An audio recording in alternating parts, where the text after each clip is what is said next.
Hello students, good evening. तो आज के लेक्चर में हम 13.2 एक्सरसाइज के जो बचे हुए क्वेश्चन होंगे वो हम डिस्कस करेंगे। मैंने आपको लास्ट लेक्चर के अंदर क्वेश्चन कुछ करवाए थे, एग्जाम्पल भी करवा दिए थे, इनवर्स प्रोपोर्शन के क्वेश्चन करवाए। आज 13.2 के जो भी बाकी क्वेश्चन रह गए जो एग्जाम पॉइंट ऑफ व्यू से इंपॉर्टेंट है वो सारे के सारे क्वेश्चन हम डिस्कस कर लेंगे और आज हमारा ये टॉपिक खत्म हो जाएगा।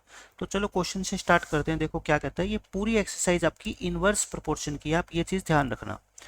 इसमें कहता है a batch of bottles were packed in 25 boxes with 12 bottles in each box. यानी देखो आपने क्या है, आपके पास कोल्ड ड्रिंक की, मान लो सॉफ्ट ड्रिंक की बोटल्स है, छोटी छोटी बोटल्स है आपके पास, सॉफ्ट ड्रिंक के ऐसे बोटल्स है, और आपने इन बोटल्स को क्या करना है, पैक करना है। किन के अंदर? बॉक्सेज के अंदर। ये बड़े बड़े बॉक्सेज है, ये बॉक्सेज है, और आपने इन बोटल्स को इन बॉक्सेज के अंदर पैक करना है। आप एक बात बता दो, अगर एक बॉक्स के अंदर आपके पास मान लो 100 बोटल्स है, आपके पास टोटल बोटल्स कितने हैं सॉफ्ट ड्रिंक की? 100 है। एक बॉक्स में अगर आप मान लो 10 बोटल्स डालते हो, आपने कितनी बोटल्स डाल दी? 10। तो आपको इतने कितने बॉक्सेस की जरूरत पड़ेगी? आप कहोगे 100 बोटल्स है और एक बॉक्स में 10 बोतल आ जाती है, तो यानी कि हमारे को 10 बॉक्सेस की जरूरत होगी। ठीक है, लेकिन अब किसी बच्चे ने आपको कहा कि ऐसा करो, आप एक बॉक्स के अंदर अंदर है ना बोटल्स ज़्यादा डाल दो, यानी कि 10 की जगह कितनी डाल दो? अब 20 डाल दो। तो आप मेरे को बताओ, अब आपको कितने बॉक्सेस की जरूरत पड़ेगी, कम की या ज़्यादा की? आप कहोगे कम बॉक्सेस की, क्योंकि अब एक बॉक्स के अंदर बोतल ज़्यादा डाल दी आपने, तो 100/20 यानी कि अब सिर्फ आपको 5 बॉक्स चाहिए। ठीक है, तो इस तरीके से ये इनवर्स रिलेशन है। नंबर ऑफ बोटल्स अगर आप हर एक बॉक्स में ज़्यादा डालोगे ना, तो आपको कम बॉक्स की जरूरत पड़ेगी उन बोटल्स की पैकिंग के लिए। तो ये वही क्वेश्चन कहता है कि एक बॉक्स के अंदर हमने 12 बोटल्स डाल ली है, और ऐसे हमारे को फिर कितने बॉक्सेस की जरूरत पड़ती है बताओ? हमारे को 25 बॉक्सेस की जरूरत पड़ती है। If the same batch, batch का मतलब क्या होता है? बोटल्स का जो ग्रुप होता है, यानी कि मान लो कोई सॉफ्ट ड्रिंक की फैक्ट्री है, वहां पे काफी सारी बोटल्स आई पैक होके। अब इन बोटल्स को हमारे को क्या करना है, बॉक्सेस के अंदर पैक करना है, और पैक करने के बाद इनको फिर दुकानदारों के पास डिलीवर करते हैं। कहता है अब इसमें 20 बोटल्स इन ईच बॉक्स, हर एक बॉक्स में हम कितनी बोटल्स डाल देते हैं? अब 20 डाल देते हैं। तो how many boxes would be filled, तो कितने बॉक्सेस की हमारे को जरूरत पड़ेगी? तो मैं कहता हूँ टेबल बना लो आप एक। तो टेबल में क्या लिखना होता है, ये चीज इंपॉर्टेंट है। देखो आपको क्या क्या गिवन है, एक तो गिवन है number of boxes, number of boxes, और एक आपको क्या गिवन है, नंबर ऑफ बोटल्स। एक क्या गिवन है, number of bottles in each box, in each box की हर एक बॉक्स में कितनी बोतल आएगी। अब आप क्वेश्चन में बता दो मेरे को क्या क्या गिवन है। बॉक्स कितने चाहिए आपको? 25। कब? जब एक बॉक्स में आप 12 बोटल्स डालते हो, पैक करते हो। फिर कहता है अगर ईच बॉक्स में आप कितनी बोटल्स डालते हो? 20। तो ये 20 कहाँ लिखे, इसके नीचे कि इसके नीचे? 20 बोटल्स है तो बोटल्स को तो बोटल्स वाली लाइन में लिखेंगे ना। अब कहता है कितने बॉक्सेस की आपको जरूरत पड़ेगी, मैं लिख देता हूँ कितनी, x बॉक्सेस की। तो इनवर्स प्रोपोर्शन में हम क्या करते थे, एक रेशो को उलट देते हैं। ठीक है, पहले वाले को तो सेम रख दिया करो, सेकंड वाले रेशो को उल्टा करके लिख दिया करो, 20/12। अब क्या कर दो, आप क्रॉस मल्टीप्लाई कर दो और आपका आंसर आ जाएगा। क्रॉस मल्टीप्लाई करो, 20x इक्वल टू 25 × 12। x कितना आएगा आपका? 25 × 12 डिवाइड बाई 20। इसको काट दो, 4 5 पे काट दो, 5 4 जा 5 5 जा 4 4 3 जा 5 3 जा कितना आ गया? 15। यानी कि अब आपको सिर्फ 15 बॉक्सेस की जरूरत पड़ेगी। जो पहले आपके 25 बॉक्सेस लगते थे ना, अब सिर्फ 15 बॉक्स के अंदर ये सारी की सारी बोटल्स क्या हो जाएगी आपकी? पैक हो जाएगी। तो बिल्कुल बेसिक क्वेश्चन था, आसानी से आप इसको निकाल सकते हो। अब देखो इस क्वेश्चन में क्या कहता है, a factory requires 42 machines to produce a given number of articles in 63 day. Article क्या होती है? कोई भी वस्तु, कोई भी सामान, जैसे नेकलेस हो गया, घड़ी हो गया, फ्रिज हो गया, ये सारी आर्टिकल कहते हैं इसको। ठीक है, प्रोड्यूस का मतलब क्या होता है? उत्पादन करना, किसी वस्तु को बनाना, फैक्ट्री के अंदर जैसे प्रोडक्शन होता है।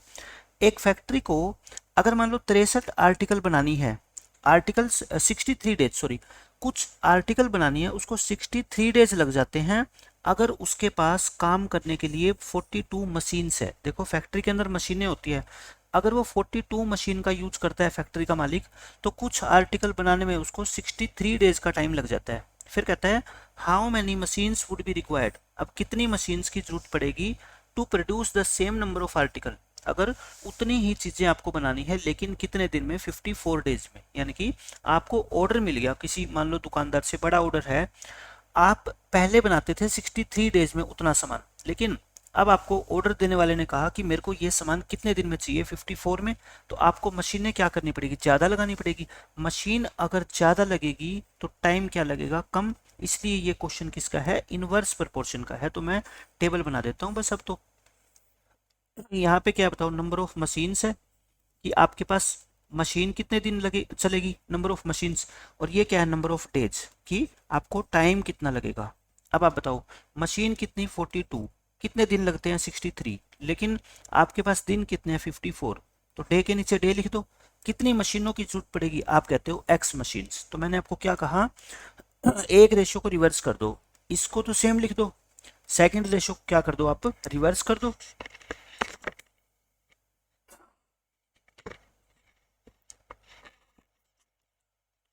एक रेशियो को सेम लिख के और सेकंड रेशियो को आप क्या कर दिया करो, रिवर्स कर दिया करो। तो सेकंड को रिवर्स करोगे तो क्या लिख दो आप, 54 डिवाइड बाय 63।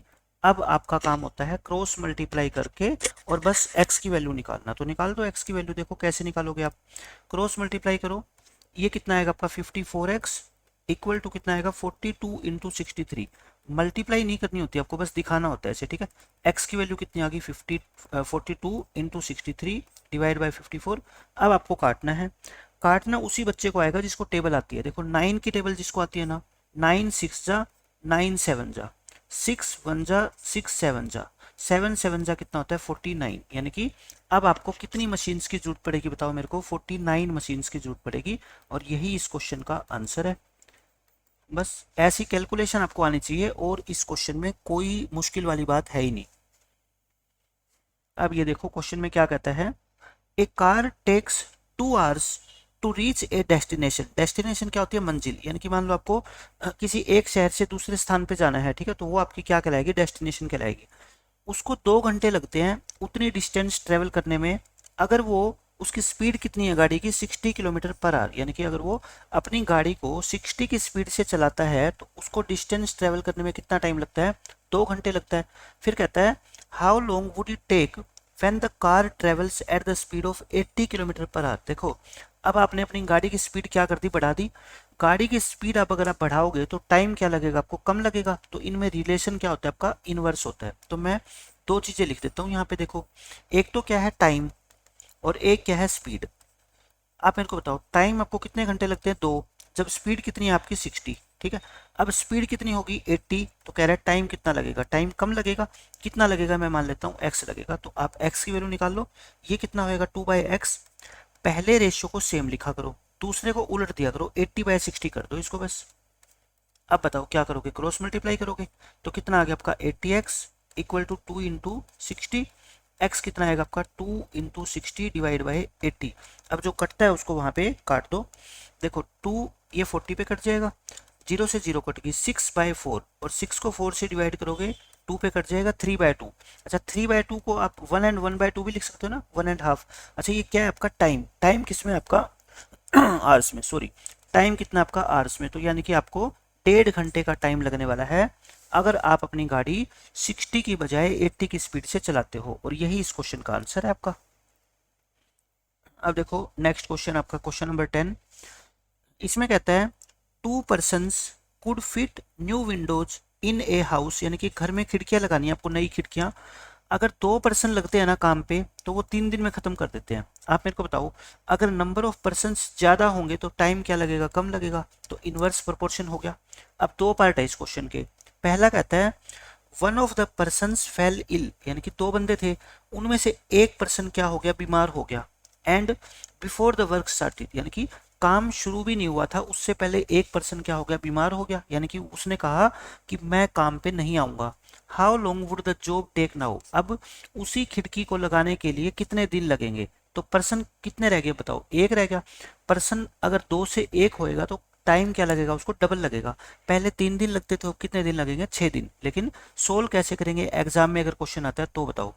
ऑब्जेक्टिव में तो आप बता दोगे 6 दिन लगेंगे, लेकिन सब्जेक्टिव में कैसे करोगे, वही number of persons, number of persons और यहाँ पे क्या लिखोगे आप, नंबर ऑफ डेज। अब आप मेरे को बता दो कि आपके स्टार्टिंग में पर्सन कितने थे, 2, कितने दिन लगते थे आपको, 3। अब अगर पर्सन एक कम हो गया तो पर्सन कितने रह गए, एक। अब दिन कितने लगेंगे, मैं मान लेता हूँ कितने, x। तो क्रॉस मल्टीप्लाई करो और x का आंसर निकाल दो। देखो ये कितना आएगा आपका 2/1, और इस रेशो को चेंज कर दो, x/3 हो जाएगा।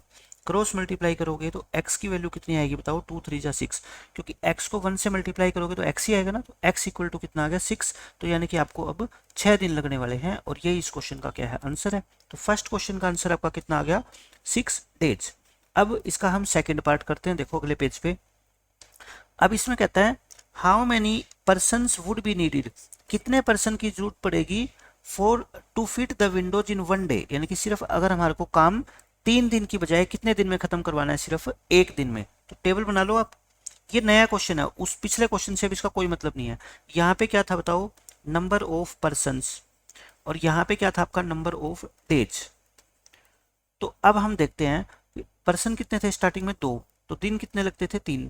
अब दिन कितना चाहिए, सिर्फ आपको एक दिन काम करना है आपको। पर्सन ज़्यादा लगाने पड़ेंगे, कितने लगाने पड़ेंगे, मैं मान लेता हूँ x लगाने पड़ेंगे। तो हम क्या कहते हैं, पहले रेशियो को सेम लिखा करो 2/x, दूसरे रेशियो को रिवर्स कर दिया करो, 3/1 की जगह क्या कर दो 1/3।